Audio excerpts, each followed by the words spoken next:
इसी के साथ माननीय गृह मंत्री जी को मैं अपनी भाषण रखने के लिए अनुरोध करता हूं।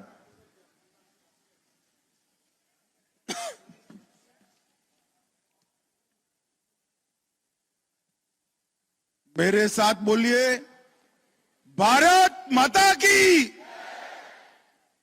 भाई, बिहू में मोदी जी आसाम आने वाले हैं, उनके स्वागत का नारा लगाइए। मोदी जी तक दिल्ली आवाज जानी चाहिए। मेरे साथ दोनों हाथ उठाइए, उठाइए। स्वागत के निश्चय के साथ मुट्ठी भींचकर प्रचंड आवाज से बोलिए, भारत माता की, भारत माता की। मंच पर उपस्थित असम के मुख्यमंत्री डॉक्टर हेमंत बिस्वा शर्मा जी, असम के वरिष्ठ नेता और केंद्रीय मंत्री श्रीमान सर्बानंद सोनोवाल जी, प्रदेश अध्यक्ष भाजपा श्री भावेश कलिता जी, उपस्थित सभी सांसद महोदय, विधायक महोदय, केंद्रीय मंत्रीगण, और आज इतनी देरी होने के बाद भी यहां पर इतनी बड़ी संख्या में आए हुए प्यारे कार्यकर्ता भाइयों, बहनों, माताओं और मेरे जिगर के टुकड़े जैसे युवा मित्रों, आप सभी को नमस्कार। मित्रों, सबसे पहले मैं श्रीमंत शंकर देव को प्रणाम करता हूं। भारत रत्न डॉक्टर भूपेन हजारिका जी को प्रणाम करता हूं और आसाम की जनता को प्रणाम कर कर आने वाले बिहू की त्योहार का अग्रिम बधाई देकर मेरी बात की शुरुआत करना चाहता हूं।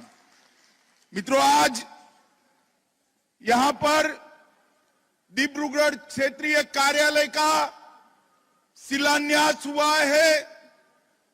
जैसे आसाम के मुख्यमंत्री जी ने बताया, सर्बानंद जी ने बताया, भारतीय जनता पार्टी संगठन के आधार पर चलने वाली पार्टी है और कार्यालय भारतीय जनता पार्टी का सभी गतिविधियों का केंद्र होता है।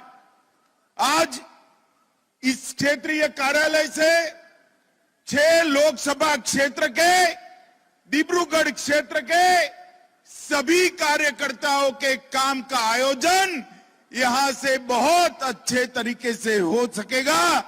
मैं प्रदेश अध्यक्ष जी हेमंत जी और सर्बानंद जी को बहुत बहुत बधाई और साधुवाद देना चाहता हूं।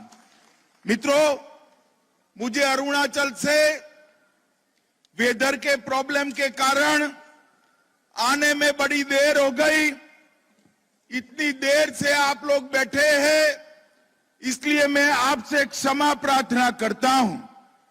मित्रों, मैं सीधा मुद्दे पर आता हूं। अभी अभी नॉर्थ ईस्ट के अंदर 3 राज्यों के चुनाव हुए। तीनों राज्य में भारतीय जनता पार्टी सरकार का हिस्सा है। त्रिपुरा में भारतीय जनता पार्टी की पूर्ण बहुमत की सरकार दूसरी बार बन चुकी है। नागालैंड के अंदर हमारे 13 विधायक के साथ हम दूसरी बार उप मुख्यमंत्री के साथ सरकार में हैं और मेघालय में भी दूसरी बार हम सरकार में आए हैं। मैं आज आसाम की जनता को बहुत बहुत बधाई देना चाहता हूं। आपने नॉर्थ ईस्ट में भाजपा के विजय की जो यात्रा शुरू की, वो 8 राज्यों के अंदर आज सफर समाप्त कर चुकी है। नॉर्थ ईस्ट के 8 राज्यों में मोदी जी के नेतृत्व में एनडीए की सरकार, भारतीय जनता पार्टी की सरकार, और इसी के कारण नॉर्थ ईस्ट का विकास हुआ है। माताओं, भाइयों, बहनों, एक जमाने में नॉर्थ ईस्ट कांग्रेस का गढ़ माना जाता था। अब राहुल बाबा ने पूरे देश की यात्रा करी, बाद में ये 3 राज्यों के चुनाव आए, कांग्रेस पार्टी का सुपड़ा साफ हो गया, कहीं पर भी दिखाई नहीं पड़ती। मगर राहुल बाबा नहीं समझेंगे, विदेश जाते हैं, विदेश जाकर देश की बुराई करते हैं। मुझे बताओ असम वालों, डिब्रूगढ़ वालों, देश के किसी भी देशभक्त नागरिक ने विदेश में जाकर देश की बुराई करनी चाहिए क्या? बताओ जरा, करनी चाहिए? जोर से बोलिए, करनी चाहिए? राहुल बाबा अभी भी समझ जाओ, सिर्फ नॉर्थ ईस्ट से सुपड़ा साफ हुआ है, यही रास्ते पर चले तो देश भर में सुपड़ा साफ हो जाएगा। जिस प्रधानमंत्री ने पूरी दुनिया में भारत को यश दिलाया, भारत को सुरक्षित किया, नॉर्थ ईस्ट के अंदर से आतंकवाद को समाप्त कर दिया, नॉर्थ ईस्ट में 50 से ज्यादा बार आकर नॉर्थ ईस्ट के विकास को गति दी, नॉर्थ ईस्ट के अंदर अनेक प्रकार की योजना लेकर आए, उस प्रधानमंत्री जी को एक कांग्रेस वाले कहते हैं, मोदी तेरी कब्र खुदेगी। भाई, आपके कहने से कुछ नहीं होता। 130 करोड़ की देश की जनता और मेरे सभी आसाम वासी दिन रात मोदी जी की लंबी उम्र के लिए प्रार्थना कर रहे हैं। और जितना भी आप मोदी जी को गाली निकालोगे, मैं आपको कहने आया हूं, आपकी माता जी ने भी ये कर कर देख लिया। राहुल बाबा, जितना भी गाली निकालोगे, कमल उतना ही ज्यादा जोर से खिलकर बाहर आएगा। माताओं, भाइयों, बहनों, 14 तारीख को मोदी जी बिहू के उत्सव के अंदर शामिल होने आ रहे हैं। मुझे अभी सर्बानंद जी और हेमंत शर्मा ने बताया कि बिहू में आसाम वाले मोदी जी की उपस्थिति में एक वर्ल्ड रिकॉर्ड बनाने जा रहे हैं। और मित्रों, बिहू आसाम के सभी लोगों के लिए, पूरे देश के लिए बड़ा शुभ उत्सव होता है। उसी दिन मोदी जी आ रहे हैं। ये मोदी जी के शासन के कारण आसाम के 70% 70% क्षेत्र से आज अपसपा हट चुका है। बोडोलैंड शांत हो चुका है। हमारा कार्बी का क्षेत्र शांत हो चुका है। 8 आदिवासी समूहों ने सरेंडर किया है। आसाम आसपास के सभी राज्यों के साथ अपने सीमा विवाद को समाप्त कर रहा है। ये मोदी जी का ही सुशासन है, जिसके कारण आसाम के अंदर आज प्रगति हो रही है। मित्रों, फिर से सरकार बनने के बाद 41,000 से ज्यादा लोगों को नौकरी दिया। इसके साथ धान खरीदी अभियान में 1940 रुपया प्रति क्विंटल के साथ 44,000 किसानों का धान खरीदा। मिलेट्स के श्री अन्न के उत्पादन में 25,000 हेक्टेयर से ज्यादा बाजरा मिशन लेकर असम आगे बढ़ रहा है। प्राकृतिक खेती के लिए 20,000 हेक्टेयर जमीन चिन्हित की है। 2 लाख हेक्टेयर में पाम ऑयल लगाने का काम हो रहा है।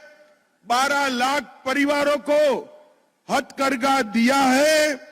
12 मेडिकल कॉलेज बन चुके हैं और 12 मेडिकल कॉलेज नए बनने वाले हैं। और आसाम को मोदी जी बिहू के दिन एम्स भी देने वाले हैं। माताओं, भाइयों, बहनों, ये विकास के जो बयार मोदी जी के नेतृत्व में डबल इंजन की हमारी सरकार, ऊपर मोदी जी और नीचे हेमंत विश्व शर्मा ने यहां पर जो शुरू की है, अगले 5 साल सर्बानंद सोनोवाल जी ने करा, अब हेमंत जी आगे बढ़ा रहे हैं। इसके कारण आसाम जो एक जमाने में आंदोलन और आतंकवाद से पीड़ित था, वो आसाम आज बिहू के नाच गान के साथ सच अर्थ में आनंद मना रहा है। माताओं, भाइयों, बहनों, पूर्वोत्तर के लिए मोदी जी ने बजट के अंदर ढेर सारी बढ़ोतरी की है। कांग्रेस सिर्फ 36,000 करोड़ का बजट देती थी, भाजपा 76,000 करोड़ तक ले गई और 2014 से अब तक इंफ्रास्ट्रक्चर में केवल 2,65,000 करोड़ खर्चा हुआ है। डोनर मंत्रालय में 65% की वृद्धि की है और नेसेक्स के माध्यम से ढेर सारे प्रोजेक्ट चालू हो रहे हैं। पूरे पूर्वोत्तर में नरेंद्र मोदी जी और भारतीय जनता पार्टी की सरकारें विकास को आगे बढ़ा रही है, शांति को सुदृढ़ कर रही है, सलामती को सुनिश्चित कर रही है। उस वक्त आप सभी को मैं बिहू की अग्रिम बधाई देता हूं और समग्र आसाम के भारतीय जनता पार्टी के कार्यकर्ता को बहुत बहुत शुभकामनाएं देता हूं। हमारा एक क्षेत्रीय कार्यालय आज बन रहा है। उस वक्त मैं कांग्रेस वालों को कहने आया हूं, जरा कान खोलकर सुन लीजिए। 2024 में लोकसभा का चुनाव आ रहा है। आसाम की 14 में से 12 सीटों पर भारतीय जनता पार्टी विजयी होगी और मोदी जी 300 से ज्यादा सीटों के साथ फिर से भारत के तीसरी बार पूर्ण बहुमत के साथ प्रधानमंत्री बनने वाले हैं। फिर से एक बार पूरी आसाम की जनता को बिहू की बहुत बहुत अग्रिम बधाई, बहुत बहुत शुभकामनाएं। मेरे साथ बोलिए, भारत माता की, भारत माता की, भारत माता की। वंदे वंदे वंदे।